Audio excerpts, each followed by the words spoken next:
Hello and welcome to today's Capping Corner. We're going to talk about the Belmont Stakes, but first we're also going to talk about the accompanying Pick 5, which starts with the Phipps Stakes, the Ogden Phipps Stakes, and it ends in the Belmont Stakes. So let's start with the Ogden Phipps. Now this is a 7-horse field, 7 fillies and mares, and the favorite's going to be Latruska, who beat Monomoy Girl last time. There's also Swiss Skydiver, Valiance, and She Dares the Devil. What do you think? Who do you like in this race? Well, in this race, I like Swiss Skydiver. I like the switch of rider. I think she can turn the tables in this spot. I also like She Dares the Devil because she likes to win. She's a win machine trained by Brad Cox, and she beat Swiss Skydiver in the Oaks. So I think she's a great filly. Okay, I'll take Valiance and Swiss Skydiver. I think that Latruska and She Dares the Devil might get in a speed duel, and maybe Valiance has a chance if that happens. All right, let's move on to the Just a Game Stakes. Let's move on to the Just a Game Stakes. It's a 1 mile turf race for older fillies and mares. And this is a very tough race. I think you have to spread in this race if you're playing the pick 5. I'm going to take Regal Glory. I'm going to take Pocket Square. I'm going to take Tema here. I'm going to take Blowout. She could have an uncontested lead, and she might be able to hold on. But if not, maybe one of those other 3 fillies will catch her. Who are you going to take? I'm agree this is a wide open race, so I'm trying to with some long shots. I think New York Girl, he can stalk the pace, and I'm not sure Blowout can get a non-contested lead because there are another speedy filly in the Appleby filly, Summer Romance. So I think New York Girl can stalk the pace and take advantage of the pace. I add in the Chad Brown trainee Pocket Square. I think she has a bit of upside. And also I tried a long shot on Outcome, another filly that can stop the pace and take advantage of a hot pace. What do you think of the 2 Europeans? You said that you had some friends who said they were pretty average fillies. They are okay, they are grade 3 stakes fillies, but nothing special, so the Americans can beat her. Yeah, we're talking about Althika and Summer Romance. I'm not going to pick them either. Okay. Race 9. Let's talk about the Met Mile. And this is a very short field, 6 horses, but the favorite's going to be Nick's Go. There's also Mischievous Alex, there's Dr. Post, Silver State, Lexingtonian, by my standards. Nick's Go is my choice. I think if he runs this race, it'll be too much for the field, and I don't see any horse that can go with him early, but if he does lose, I think Dr. Post could improve in his second start off the bench, and maybe by my standards has a chance as well. What do you think? Well, in this race, I like Dr. Post. I think this horse has room to improve on his second race of the layoff. And I also like by my standards. I think he could run well in 1 turn mile races. He can go 9 furlongs because he's a really good horse, but I think 1 mile would be better for him. And okay, I add in Nick's Go because he looks like the class of the field. But my concern is is that he's coming from a layoff, and his last race was in Saudi Arabia. So the trip, the layoff, that could hurt him in this race. Well, it's been 3 months though, so do you think that 3 months might be enough to recover from the Saudi trip?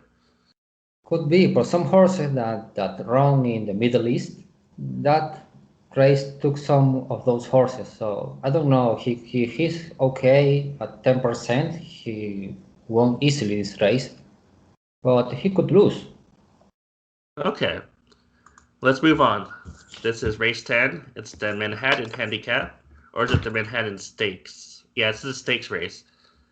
And I don't like turf marathons, even though I picked Channel Cat last time and he did win for me. But I think this time I'm just gonna stick with the favorites. Domestic spending, Colonel Liam, Gufo. I think those are the ones you want. How about you? This race I really like domestic spending. I think he will beat Colonel Liam in this race. Also, Gufo always runs well, and the distance is perfect for him. And my long shot in the race is the Chilean bred Masterpiece. This horse came from a mini layoff and won an allowance, but this is a classic horse. I think he's a grade 1 type horse, a grade 1 caliber, and he could win big odds, I think. You're not concerned he only won the allowance race at Keeneland by just a small margin, only three-fourths of a length? Could be, but he's training really well. I think, and I know he's a classic horse, so I'm trying a long shot with him. Oh, I might have to steal that pick. Let's go to the Belmont Stakes. It's race 11 on the card. And we'll take our time with this one. It's an 8-horse field, and the favorite's going to be Essential Quality. He's 2-1 on the morning line. My problem is that he had a fair shot to pass the 3 horses next to him in the Kentucky Derby, and he didn't do it, and he was 5-2. And I felt like he should have gotten the job done. Is that what you think? Yes, also according to Tracus, he ran more feet than the other horses, but he had every chance to pass those horses in the stretch and he couldn't. So I don't know if 1.5 miles is his distance. I know he's by Tapit, but you see in the Bluegrass Stakes, he barely beat the horse. His name is Highly motivated. highly motivated, and in that race there was a lack of speed, and that is what I expect in this race. There not be too much speed, too much early speed. So I think that would hurt him a bit. I should say that Tappets have a great record in this race, but I don't know. I think he'll be overbet. His central quality is loved by the public, and I just don't think I want him at 2-1.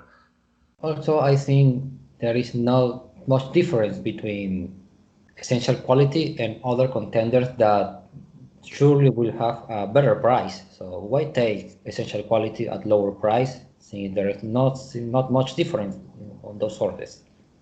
Let's talk about Ronbauer, who is 3-1 on the morning line, and he won the Preakness Stakes. And I thought he got kind of a setup because Midnight Bourbon and Medina Spirit were going pretty fast up there, and Francisco Dieta was pressing the pace as well. And according to Timeform US, all the fractions, well, 3 of the 4 fractions early on were labeled in red. So I don't know if I want him again. Well, I didn't bet him last time, but I think last time was the time to bet Ronbauer. What do you think? Yes, I agree. Ronbauer, in my opinion, he took advantage of that space duel, and this race will lack of that pace. So I see him running like the bluegrass with the race with no pace, and he just was a bit flat on the stretch. Right. And as a warning sign with his pedigree, his dam Kashmir is, I believe she's a half sister to California Flag, who won the Breeders' Cup Turf Sprint 1 year. So I don't know if he wants a mile and a half either. If he wins, then I lose. Let's talk about Hot Rod Charlie, who you like, and he's 7-2 on the morning line, trained by Doug O'Neill, and he was third by 1 length in the Kentucky Derby. I suppose I could say the same comment that I said about Essential Quality. He didn't pass Mandaloon and Medina Spirit in the lane. You could argue that Medina Spirit maybe cheated, and Mandaloon's maybe a good horse. You also get higher odds with Hot Rod Charlie, so it's not as bad as picking Essential Quality because he's 7-2 on the morning line. He could go higher. What do you think of Hot Rod Charlie? I like Horror Charlie because this horse is a very versatile horse. If they are not flying, he will take the lead. If somebody just saying he could stalk the pace or sit off the speed. I think he's going to be forwardly placed. If the pace is slow, he could take the lead like he did in the Louisiana Derby, and I think he will be really tough to pass. The distance, I think, is not a concern. He looks pretty like his sire, Oxbow. Remember, Oxbow won the Preakness and was second in the Belmont Stakes. Also, his last workout was really impressive. I really liked the way he moved. He looked very professional. So I think this horse is getting better and better each race. Maybe so. I just wonder if he needs to lead for his best shot because he did win the Louisiana Derby on the lead, and I don't know. It just seems like if he doesn't have the lead, that maybe he has trouble passing horses in the lane. But I could be wrong. Let's move on. Let's talk about Rock Your World, who is 9-2 on the morning line. And this horse has a lot of speed if he breaks well. In the Santa Anita Derby, he took the lead early on, and he set fast fractions, and he won by over 4 lengths over Petita Spirit and Dream Shake, who's a good horse. In the Kentucky Derby, Joel Rosario had some trouble with his irons or something happened at the gate, and Rocky Road didn't break well, and from then on he just ran wide and never really got into the race. What do you think of Rocky Road? I, I don't know. I have some question with this horse. He missed the break, okay, but he never was a threat in the race. Or he's just a turf horse and he won the Santa Anita Derby because some horses can handle the dirt one time. In the Santa Anita Derby, he just took the rail. And I don't know if it was a speed bias in that day, but he took the rail, never looked back. My concern is he's a turf horse, in my opinion. I think his pedigree is more like a turf horse, and it would be really hard to handle the Big Sandy. You think that horses that are bred for turf have more trouble on Belmont's dirt surface than, let's say, Santa Anita or Churchill? Okay, I see horses with turf pedigree that can run a monster race on dirt, but just one race, and they can duplicate that effort in his second outing. So it's a turf horse. Fair enough, but I'm scared that he's going to have an uncontested lead, that Rosario is going to ask him from the gate and he's going to take the lead like he did in the Santa Anita Derby. So I have to use him. He's not my first choice, but he's probably going to be on my ticket. Let's talk about my other choice, Known Agenda. He's 6-1 on the morning line. And I really like this horse. I think this horse is built for 12 furlongs. He won the Florida Derby at 9 furlongs, and he won an allowance race at 9 furlongs. He broke his maiden at 9 furlongs over Greatest Honor, who is a familiar horse, and Overtook. He beat Overtook by 21 lengths. I can forgive the Kentucky Derby. I think the rail position really hurt him because he didn't have the speed to clear from the rail, and so he had a bad first turn. What do you think of Known Agenda? Well, I really like this horse. He's my second choice indeed. Todd Pletcher usually do well in the Belmont Stakes, and this is a fresh horse. In the Kentucky Derby, he had an excuse, and the rail is a very bad post. You see, in the first turn, he was second last, and he would, after that trouble, okay, it was impossible to win. I think in this race it's more fair. It is just an 8-horse field, and yes, I trust in his breeding to take the distance. Yeah, I don't think he's going to win by much if he wins, but I think he's just going to keep sticking around. He doesn't get tired, and I think he could win by like 1 or 2 lengths at the end.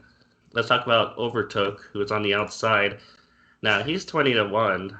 He has an incredible pedigree. He's by Curlin out of Got Lucky, who won over 900K in her career. She won the Spinster Stakes. Overtook is a plotter. He was third in the Peter Pan Stakes. He was second in the Winter Stakes.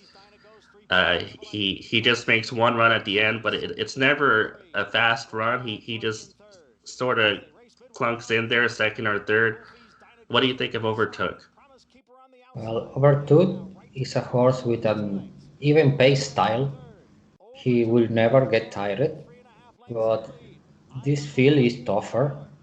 In the Peter Pan, he won the gallop out, but that was a weaker field. And I don't see him winning the race, but he can pass some tired horses in the stretch, and he could pick a fourth or third place. Right. I think he's just gonna keep going at the same pace, kind of like Known Agenda, but Known Agenda has a bit more speed than he does. Overtook could pass all the tired horses in the stretch though, and I think he could get maybe third or fourth if you're playing the superfecta. Let's talk about Bourbonic on the rail before we end it. This will be the last horse we talk about then, and he was 13th in the Kentucky Derby. He was first in the Wood Memorial, but I didn't like the Wood Memorial at all. I thought it was full of weak horses, and he did pass some horses in the Kentucky Derby, but I just don't like him as much as Overtook or Known Agenda. I think he's the weakest of the Pletcher trio. Is that what you think? Yes, the Bull Memorial wasn't a really great group, and I'm not sure he's bred to go to the distance, and the closers usually struggle in this race.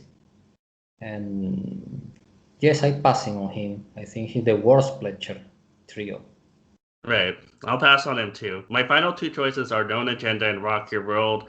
I think Known Agenda wants the distance, but I'm afraid of Rock Your World setting the pace and taking them gate to wire. And if I play a pick four or pick three or a double, I think those are the two horses that I'm going to use. Who are your top two or three choices? I'm just using two horses in this race. I'm using Hot Rod Charlie and No Agenda. I think with these two horses, I are the legit to win. And yes, I'm tossing Ronbauer, Rock Your World, and I don't using Essential Quality because the price would be too low. Okay, we're both against Essential Quality and Ronbauer. That's our episode for today. Thank you for watching Capping Corner, and we'll have to look at the stake schedule to see what's up in the next few weeks, but hopefully you enjoyed this extended version of our show. Okay, see you next time. See you next time.